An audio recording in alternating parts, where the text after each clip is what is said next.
My mom said I wasn't pretty enough to marry. At my sister's engagement, I revealed the truth, and no one was ready for what I said. I still remember the first time my mom told me I wasn't pretty enough to get married. I was 14, standing in front of the bathroom mirror, trying to tame my frizzy hair before school. She walked in, glanced at me, and sighed. "Don't waste too much time. You're not the type men look at for beauty. Focus on being useful instead." Her words carved themselves into my chest, and though I laughed it off in front of her, deep down I believed her. Growing up, my younger sister Claire was the golden child. She had the kind of effortless beauty that made people turn their heads. Blonde hair, delicate features, a smile that lit up a room. Relatives would pinch her cheeks and say, "You'll have boys lining up at your door." Meanwhile, I heard only comparisons. "You're smart at least," my mother would say, "and smart girls make great assistants." At family gatherings, I became invisible next to Claire. When she entered the room, people noticed her dress, her makeup, her laugh. When I entered, they hardly looked up. Over time, I stopped trying. I dressed simply, wore no makeup, and carried the quiet label of being the serious one. But that didn't mean it didn't hurt. Every rejection, every side glance from boys at school who looked past me to my sister, it was like my mother's words had cursed me. Even when I achieved good grades, scholarships, and later a steady career, my family still measured worth by beauty. And in their eyes, I would always be lacking. So when Claire announced her engagement to Daniel, a wealthy banker's son, the excitement in our family reached new heights. My mother beamed with pride, as if Claire's beauty had finally won them all the jackpot.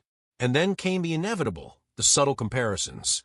"Maybe one day, if you're lucky, someone will want you too," my mother told me, half laughing, as we picked out Claire's engagement dress. By the time the party arrived, I had made my decision. I wouldn't stay silent anymore.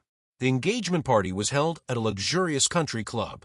Chandeliers sparkled, waiters in crisp uniforms circled with trays of champagne, and Claire looked like she had stepped straight out of a bridal magazine. Her dress shimmered with tiny pearls, and Daniel couldn't take his eyes off her. I stood near the back, watching. No one paid attention to me, of course.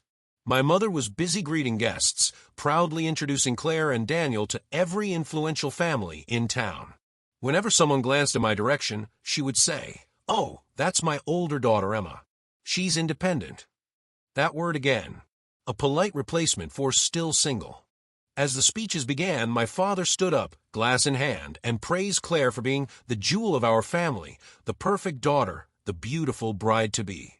My mother's smile widened at every compliment. When he finished, Claire's friends squealed and clapped, the picture of perfect happiness. Then Daniel's father gave a speech about family values and how lucky his son was to marry someone as radiant as Claire. The crowd cheered again. I felt my chest tighten. All these years, I had swallowed their comments, their dismissals. Tonight, surrounded by people who didn't know the truth, I realized something. Silence only protected them, never me. When the microphone was set down, there was a brief pause. The kind of pause that begged to be filled. My hands trembled as I stood up. At first, no one noticed until I walked toward the stage. My mother's smile froze. My father's brow furrowed. Claire tilted her head, her perfect curls bouncing, confused. I picked up the microphone, my voice shaking but steady enough to carry. "Since everyone has spoken about Claire," I said, "I think it's time I shared something too. Not about her, but about me, and about what it was like growing up in this family." The room went silent. Forks clinked onto plates. My mother mouthed, "Sit down," but I didn't. Because for the first time in my life, they were all going to hear me. All eyes were on me. I could feel their stares like heat on my skin, but instead of shrinking back like I usually did, I held the microphone tighter. "I grew up in the same house as Claire," I began, "but we weren't raised the same way. From the time I was little, I was told I wasn't beautiful enough. Not beautiful enough to be noticed. Not beautiful enough to marry. My own mother told me this, over and over, until I believed it." A murmur spread across the tables. I saw some guests glance at my mother, who sat frozen, her lips pressed into a thin line. Claire's eyes widened, panic flashing in them as though I was about to ruin her perfect night. "I remember being 14, I continued, my voice growing steadier. "I stood in front of the mirror, hoping one day I'd look good enough. And Mom told me, Don't bother. You're not the type men want.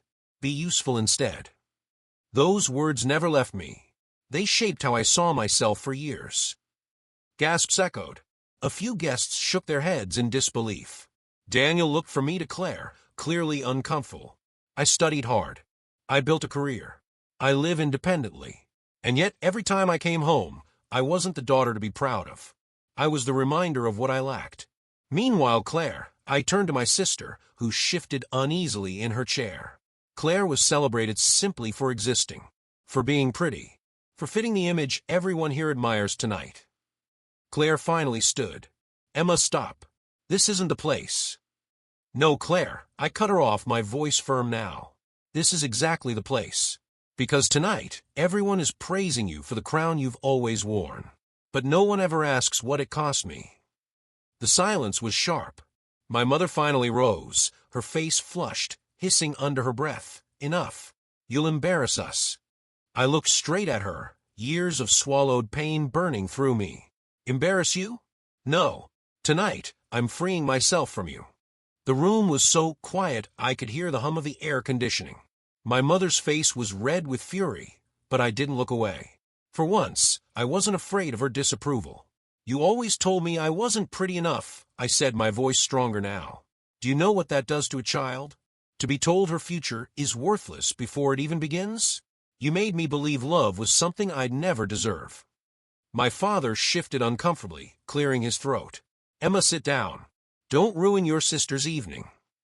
I almost laughed at that. Ruin it? You ruined mine years ago. At my graduation, instead of congratulations, you told people I wasn't the face of this family, that I didn't fit the image. You erased me so you could show off Claire. Gasps filled the room again. A couple of my relatives looked away, ashamed, as if they remembered those moments too. Claire's friends exchanged uneasy glances.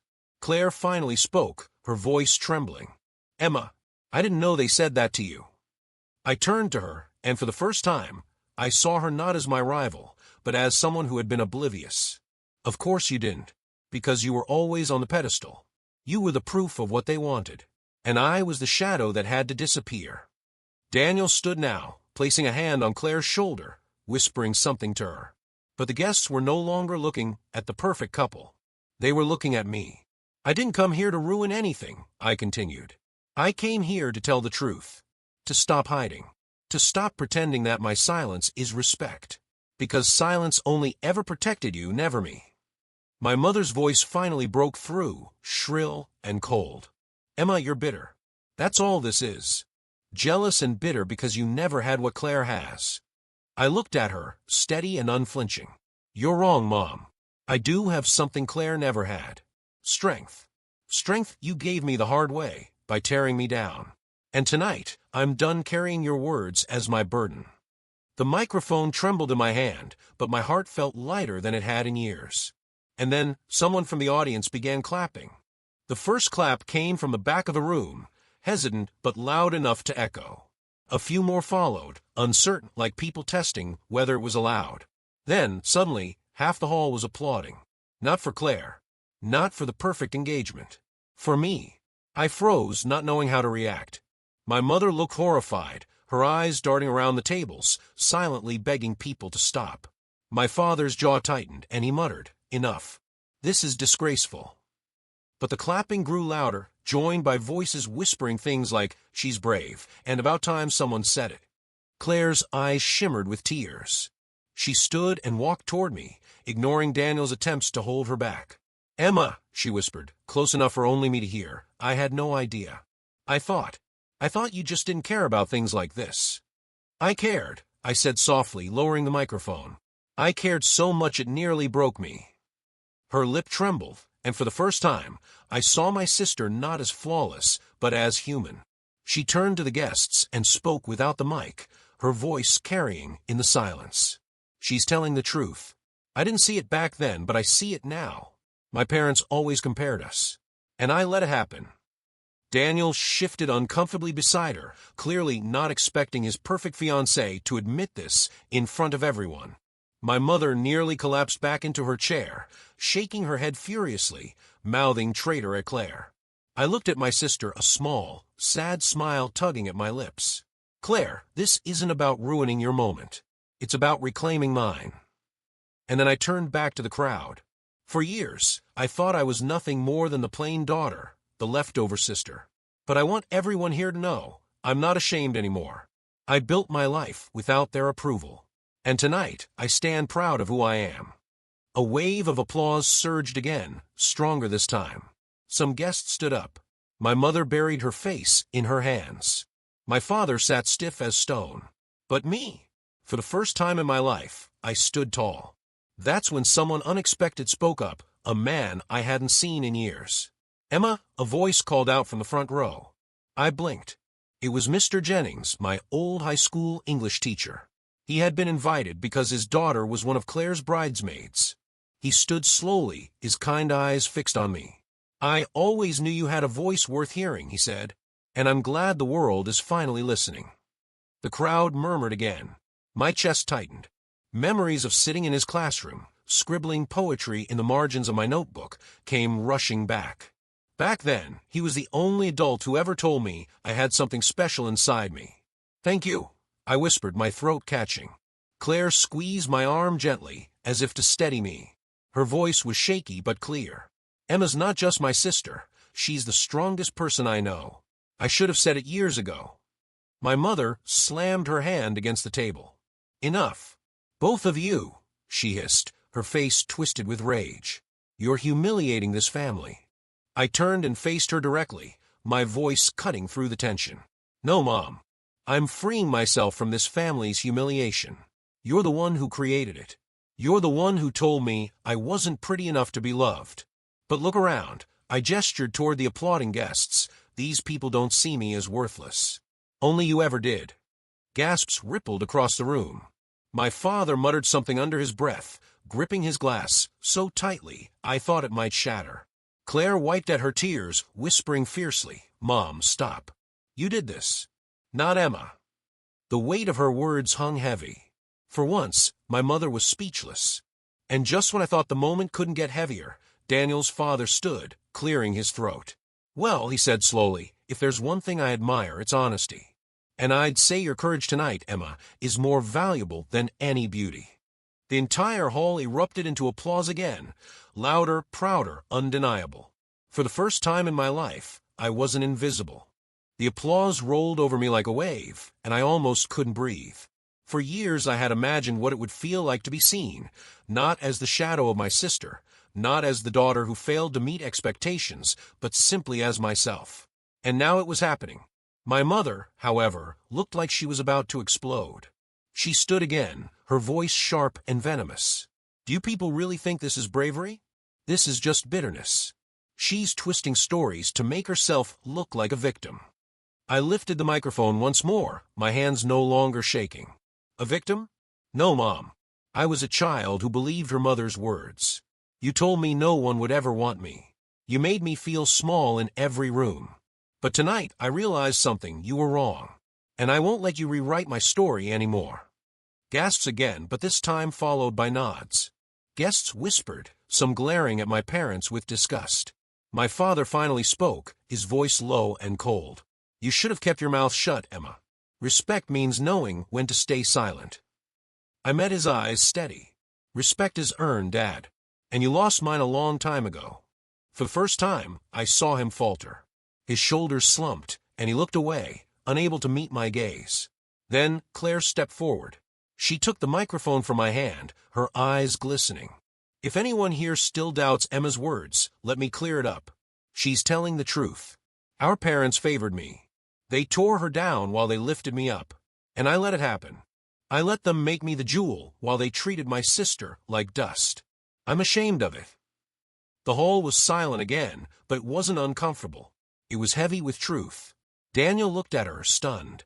His perfect bride-to-be wasn't playing along with the picture-perfect story anymore. My mother hissed, Claire, don't you dare. But Claire cut her off. No, Mom. Not this time. Emma deserves to be heard. And she deserves to be celebrated. She turned to me, her hand trembling as it reached for mine. I'm sorry, Emma. Truly. I looked at her, my heart torn between anger and the tiny spark of hope that maybe, just maybe, she meant it. And then, before I could answer, someone else in the crowd stood up, someone I hadn't expected to see at all. At the far end of a room, a man rose from his chair. For a moment, I didn't recognize him, until he stepped forward into the light. My chest tightened. It was Mark. We hadn't spoken in years. Back in college, he had been the only guy who ever looked past my insecurities, the only one who called me beautiful without hesitation. But I'd pushed him away, convinced my mother was right, that I wasn't worth anyone's love.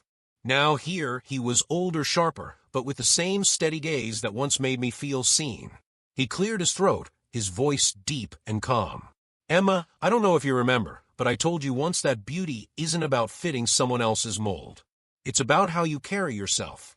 And right now, standing here, you're the most beautiful person in this room." The crowd murmured, and I felt my face flush, not from shame this time, but from something that felt dangerously close to pride. Claire looked at me, startled. My mother, meanwhile, looked like she might faint. "Who is this man?" she demanded. Mark smiled faintly. "Someone who saw Emma's worth long before tonight." A ripple of whispers spread across the hall. My parents shifted uncomfortably, trying to salvage their composure, but it was useless. The perfect image they had built was crumbling in front of everyone. I didn't know what to say. My throat felt tight, but I forced the words out. "Mark, thank you." The applause started again, softer this time, but with a warmth that wrapped around me. People weren't just clapping out of shock anymore. They were clapping because they believed me, because they saw me. And for the first time, I didn't need my parents' approval. But just as I thought the night had reached its peak, Claire's fiancé, Daniel, finally spoke, and his words shifted the room in an entirely new way. Daniel stepped forward, his hand no longer resting protectively on Claire's shoulder. His expression was conflicted, but there was a sharpness in his voice when he finally spoke. "I have to be honest," he said, looking directly at my parents. "When I first met you, I thought your pride in Claire was natural. Every parent loves their child. But tonight," he paused, scanning the stunned faces around the room. "Tonight I see something else. Favoritism. Cruelty disguised as guidance. And frankly, it makes me wonder what kind of family I'm marrying into." Claire gasped. "Daniel." But he held up a hand. "No, Claire. I love you. But I won't pretend I didn't hear what your sister just said. And I can't ignore how your parents responded. A mother telling her daughter she's not pretty enough to marry? A father calling her invisible? That's not just wrong, it's toxic." A ripple of agreement spread through the guests. Some even clapped again, though this time the sound was sharper, almost like a judgment being passed. My mother's face turned pale, her lips trembling. My father stiffened but stayed silent, his authority crumbling in front of everyone. Claire grabbed Daniel's hand, her voice desperate. "Please don't judge me for them. I've been blind, yes, but I'm not like them. I want Emma in my life. I want her at my side." Her words hit me harder than I expected. For the first time, Claire wasn't speaking as the flawless sister on a pedestal. She was speaking as someone who finally saw me, as someone who wanted me there. I swallowed hard, emotions choking me. I turned back to the crowd and raised the microphone one last time. I didn't speak tonight to destroy anyone. I spoke because I needed to stop carrying their words like chains. And if nothing else, I want every girl here to know you are more than what anyone says about your looks. You are enough. Always. The room erupted, applause, cheers, even tears glistening on a few faces. And as I stood there breathless, I realized this night wasn't just Claire's engagement anymore. It was my liberation. But what happened after the party changed everything. When the party finally ended, guests approached me one by one, some offering hugs, others whispering that they wished they'd had the courage to speak up in their own families. For the first time, I wasn't a shadow slipping out of the room. People wanted to know me. Claire stayed close, her hand clutching mine like she was afraid I'd vanish again. "I meant what I said," she whispered as the crowd thinned. "I don't want to lose you. I can't undo the past, but I'll fight to make it different from now on." Her eyes searched mine, pleading for forgiveness. Daniel stood a little apart, watching us carefully. "She means it," he said. "And Emma, if it matters, I admire you more than words can say. Claire is lucky to have a sister like you." I nodded, my chest tight. Part of me wanted to stay angry forever, to cling to the years of pain.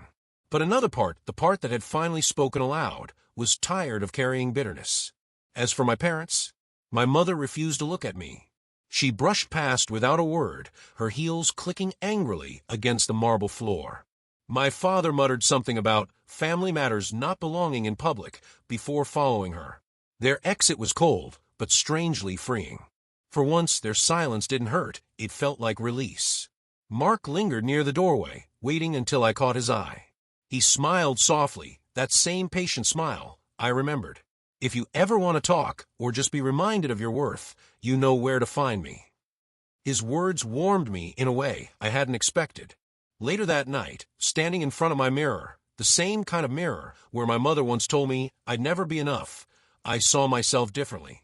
Stronger. Not because I suddenly fit anyone's definition of beauty, but because I finally believed in my own.